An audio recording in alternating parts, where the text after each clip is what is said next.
तो आज की इस वीडियो में हम करेंगे चेस्ट का वर्कआउट और वर्कआउट होगा ओनली डंबल्स के साथ, क्योंकि हो सकता है आप भी किसी ऐसी जगह में फंसे हो जैसे मैं फंसा हूँ, या फिर आप घर पे वर्कआउट कर रहे हो, तो उसमें आपको हेल्प मिलेगी कि आप डंबल्स के साथ किस तरह से अपना वर्कआउट परफॉर्म कर सकते हो। वैसे हमें चेस्ट का वर्कआउट करने के लिए कोई बहुत ज़्यादा फैंसी मशीनों की ज़रूरत नहीं होती, क्योंकि जो भी हमारी फैंसी मशीनें होती हैं या जो एडवांस लेवल की एक्सरसाइजेज होती हैं वो हमारी बेसिक मूवमेंट्स की ही मिमिक होती हैं, यानी उन्हीं की कॉपी होती है। उन्हीं को थोड़ी सी वेरिएशन करके तो एक एडवांस तरीके से या एक चेंज तरीके से किया जाता है ताकि बेटर रिजल्ट निकाले जा सकें, लेकिन बेसिक प्रिंसिपल जो है वो सारा सेम होता है। तो इस वर्कआउट के लिए हमें ज़रूरत पड़ेगी सिर्फ एक डंबल्स के पेयर की और दूसरा बेंच की। ये बेंच मेरे पास है और डंबल सामने पड़े हुए हैं। हमें सिर्फ इन दो चीज़ों की ज़रूरत है और इसके अलावा हमें कुछ नहीं चाहिए। इस पर हम पूरा चेस्ट का वर्कआउट कर सकते हैं। तो सबसे पहली एक्सरसाइज हम करेंगे इंक्लाइन बेंच प्रेस या इंक्लाइन डंबल प्रेस। उसको हम कैसे करेंगे, हमें सबसे पहले बेंच को एडजस्ट करना है। इसको हमें 90 डिग्री में नहीं करना, इसको हमें थोड़ा नीचे रखना है, यानी इंक्लाइन रखना है। 90 से पीछे होना चाहिए, यानी 65, 75 कुछ इस टाइप का एंगल होना चाहिए, जिसमें हमारी कुछ ऐसे पोजीशन है। नेक्स्ट हमने क्या करना है, हमने डंबल्स को लिफ्ट करना है और अपनी एक्सरसाइज को परफॉर्म करना है। डंबल्स को हम अपने नीज पे रखेंगे, यहाँ से ऐसे पुश करेंगे और ऊपर इस तरह से हमारी पोजीशन होगी। यहाँ से हम इसको पुश करेंगे और इसमें हमें ब्रीदिंग का ख्याल रखना है। जब हम स्ट्रेच करेंगे हम ब्रीद इन करेंगे और जब हम कॉन्ट्रैक्ट करेंगे हम ब्रीद आउट करेंगे, कुछ इस तरह से।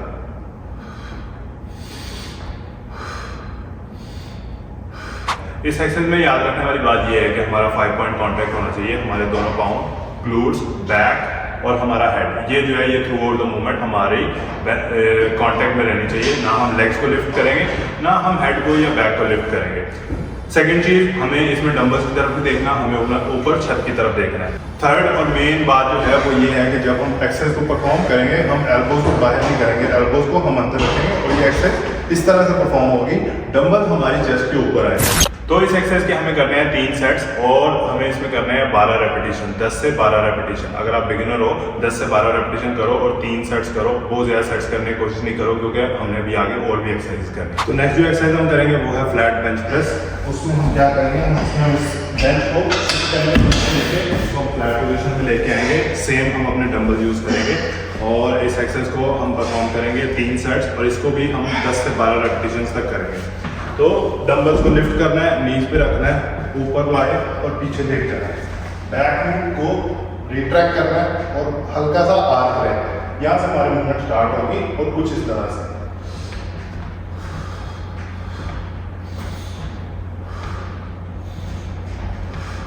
अब सेम इंक्लाइन बेंच की तरह इसमें भी हमें कुछ बातों का ख्याल रखना है। सबसे पहले हमारा 5 पॉइंट कॉन्टैक्ट सेम जैसे हमारा इंक्लाइन में था वैसे ही हमारा फ्लैट में भी रहेगा। सेकंड चीज, जब हम लेटेंगे हम इसमें बैक को रिट्रैक्ट करेंगे।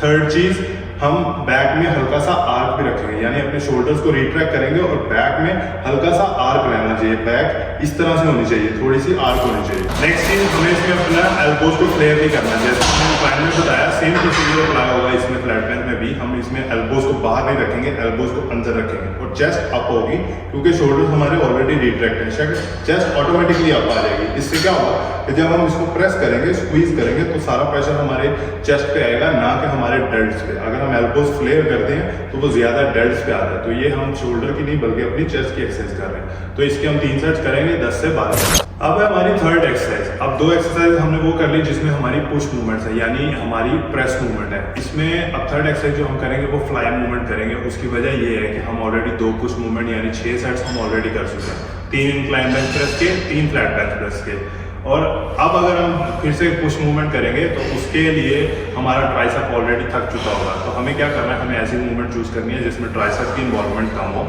और हमारी चेस्ट पे प्रेशर अच्छा है, स्ट्रेच अच्छा है। तो इसके लिए हम यूज कर रहे हैं हमारी थर्ड मूवमेंट चेस्ट फ्लाइज को या डंबल फ्लाइज जिसको हम बोलते हैं। लिफ्टिंग का प्रोसीजर इसका भी सेम है। डंबल्स को हमने अपने नीज पे रखना है, ऊपर लाना है और पीछे लेट जाना है। डंबल्स को हम एक दफा ऊपर लाएंगे, अपनी पोजीशन सेट करेंगे। पोजीशन क्या है कि हमने बैक में आर्क रखना है, शोल्डर रिट्रैक्ट, तो शोल्डर रिट्रैक्ट, बैक में आर्क, यहाँ से मूवमेंट स्टार्ट होगी।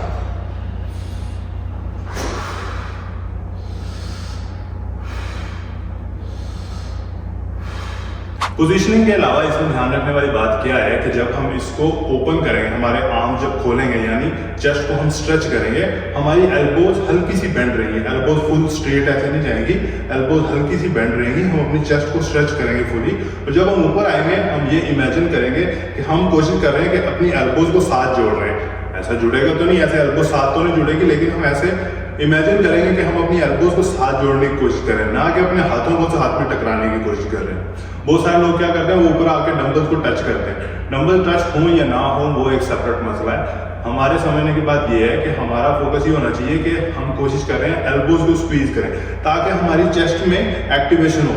अगर हम सिर्फ हाथ हिलाते रहेंगे तो चेस्ट में एक्टिवेशन कम होगा, ज्यादा हमारे डेल्ट्स में होगा या किसी और बॉडी पार्ट में होगा। तो इस एक्सरसाइज के भी हम 3 सेट्स परफॉर्म करेंगे, लेकिन हम इसमें कोशिश करेंगे हम 12 से 14 के दरमियान रेपिटेशन लाएं। यानी अगर हम 3 सेट कर रहे हैं, पहले सेट में हम 14 रेपिटेशन करेंगे, दूसरे में हम कोशिश करेंगे कि 14 आए। अगर आ जाते हैं तो बहुत अच्छी बात है, नहीं तो फिर 13 भी चलेंगे, और तीसरे में भी हमारा टारगेट 14 ही होगा। अगर 14 नहीं आता तो 12 तक 13 तक ठीक है, ये आने चाहिए लास्ट में। तो हमारी चौथी एक्सरसाइज जो होगी वो होगी डंबल पुल ओवर्स, क्योंकि पहली एक्सरसाइज हमने की इंक्लाइन प्रेसेस, वो हमारी अपर चेस्ट के लिए, फ्लैट बेंच प्रेस हमारी ओवरऑल चेस्ट के लिए और हमारी मिड चेस्ट के लिए। उसके बाद हमने की हमारी फ्लाई मूवमेंट। अब हम करेंगे पुल ओवर, जो कि हमारी लोअर चेस्ट के लिए या हमारी चेस्ट को एक अच्छी शेप देने के लिए। तो इस एक्सरसाइज में हमें एक डंबल चाहिए, 2 नहीं चाहिए, हमें एक डंबल चाहिए। तो अगर आपके पास थोड़ा हैवी डंबल है आप यूज कर सकते हो, हमें एक डंबल चाहिए इस एक्सरसाइज के लिए। और इसको परफॉर्म करने के 2 तरीके हैं, यानी ये बेंच है, हम इस तरह से भी लेट सकते हैं और हम ऐसे क्रॉस भी लेट सकते हैं। क्रॉस लेट के वो थोड़ा कम्प्लेक्स होता है बिगिनर्स के लिए, पोजीशन बनाना कि आपकी चेस्ट कितनी ऊपर आएगी, गर्दन कितनी नीचे जाएगी, तो वो थोड़ा कम्प्लेक्स होता है। तो इजी तरीका ये है कि आप जिस तरह बेंच है आप इसी तरह लेटो, सेम प्रोसीजर है। हमने डंबल को पहले ऐसे पकड़ना है, अपने नीज पे रख के इसको लिफ्ट करना है और पीछे लेटना है, कुछ इस तरह से। अब यहाँ पे मेरी नेक बहुत ज्यादा नीचे है, ये गलत है। हमें क्या करना है, हमें नेक को वापस लेके जाना है, अपनी पोजीशन ठीक करनी है, हमारी नेक एक सेफ पोजीशन में होनी चाहिए। तो डंबल को हम इस तरह से पकड़ेंगे और इसको हम पीछे लेके जाएंगे, कुछ इस तरह।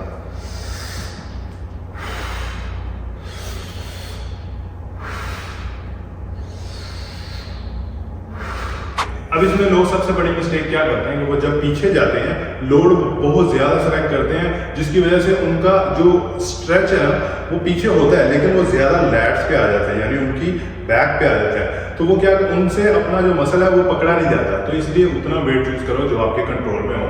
आप इसको फुली स्ट्रेच करो और जब ऊपर लाओ इसको फुली स्क्वीज करो। आपको पता चलना चाहिए कि आप किस मसल पार्ट पे काम कर रहे हो, आपको मसल पार्ट फील होना चाहिए। तो अब अगर आप एक बिगिनर हो और आपकी दिक्कत जो है वो ये है कि आपके पास फैंसी जिम में जाने के पैसे नहीं है या आपके पास बहुत सारा इक्विपमेंट नहीं है, तो आप एक डंबल का पेयर और एक बेंच के साथ आप अपना वर्कआउट परफॉर्म कर सकते हो। अगर आप बिगिनर हो, ये 4 एक्सरसाइजेज बहुत हैं, 3 सेट करो, 10 से 12 रेपिटेशंस करो। फ्लाई में 14 रेपिटेशन करो, बाकियों में 10 से 12 रेपिटेशन करो। मसल को अच्छे तरीके से स्ट्रेच और कॉन्ट्रैक्ट करो। ड्यूरिंग द सेट आप 1 से 1.5 मिनट का रेस्ट ले सकते हैं, और ये जो रेस्ट होता है ये डिपेंड करता है आपकी बॉडी पे कि आपकी बॉडी कितनी जल्दी किसी फटीग से रिकवर करती है। अगर आप जल्दी रिकवर हो जाते हो तो आप अपना नेक्स्ट सेट स्टार्ट कर सकते हो। और मुझे किसी बंदे ने मशवरा दिया था कि आप वीडियो जो है वो इंग्लिश में बनानी स्टार्ट करो। मे भी फ्यूचर में मैं स्टार्ट कर दूँ इंग्लिश में वीडियोस बनानी। इंग्लिश मेरी बहुत अच्छी नहीं है, ट्राई करेंगे दोनों चीज़ों को, बॉडी को और इंग्लिश को साथ साथ इंप्रूव करने की। और ये जो एक्सरसाइज मैंने परफॉर्म की है इस वर्कआउट में, इनका लिंक मैं डिस्क्रिप्शन में डाल दूंगा। मैंने ऑलरेडी इन पर सेपरेट वीडियो बनाई हुई है, आप वो वीडियो जाकर देख सकते हो। उसमें फुली डिटेल है कि आपको किस तरह से एक्सरसाइज परफॉर्म करनी है, आपको किन चीज़ों का ख्याल रखना है, कौन सी मिस्टेक्स नहीं करनी है। तो ये वीडियो यहाँ तक की थी, इंशाल्लाह मिलते हैं नेक्स्ट वीडियो में।